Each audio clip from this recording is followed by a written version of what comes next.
Sir, தமிழர்களுடைய வாழ்க்கையில் தீபாவளி திரைப்படம் பிரிக்கவே முடியாது. இந்த தீபாவளிக்கு 2025 வெளிவந்திருக்கக்கூடிய படங்களில் எந்த படம் சார் பெஸ்ட்டாக பெர்ஃபார்ம் பண்ணிகிட்டு இருக்கு? பைசன் தான். பைசன் தான். ஆமாம். ஓகே. கலெக்ஷன் வைஸ் அண்டு அதோடைய ரிவ்யூஸ் இதெல்லாம் எப்படி சார் இருக்குது பைசனுக்கு? கலெக்ஷன் வைஸ் வந்து டியூடோட 2ஆம் இடத்துல தான் இருக்குது. ஓகே.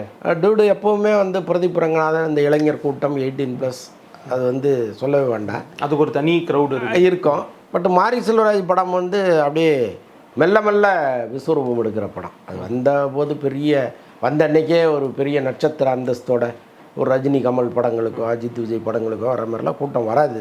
பட் இந்த படத்துக்கு அதுக்காக மோசம்லாம் சொல்ல முடியாது. பல இடங்களில் வந்து பெரிய வரவேற்பு, சில இடங்களில் வழக்கமாக வந்து ஒரு பார்வை இருக்கும் அவங்க மேலே, இவங்க எப்போவுமே இப்படி தான் அப்படின்னு சொல்கிற கூட்டம் ஒன்று இருக்கும், ஸ்டீரியோடைப் பண்ணிடுவாங்க. ஆமாம். அதனால் அவங்க ஆனால் உள்ளே வந்து நீங்கள் படமாக பார்த்தீங்கன்னா எல்லா வகையிலும் உயர்ந்தது வந்து பைசன் தான். இப்போ வந்த 4 படம் வந்திருக்கு.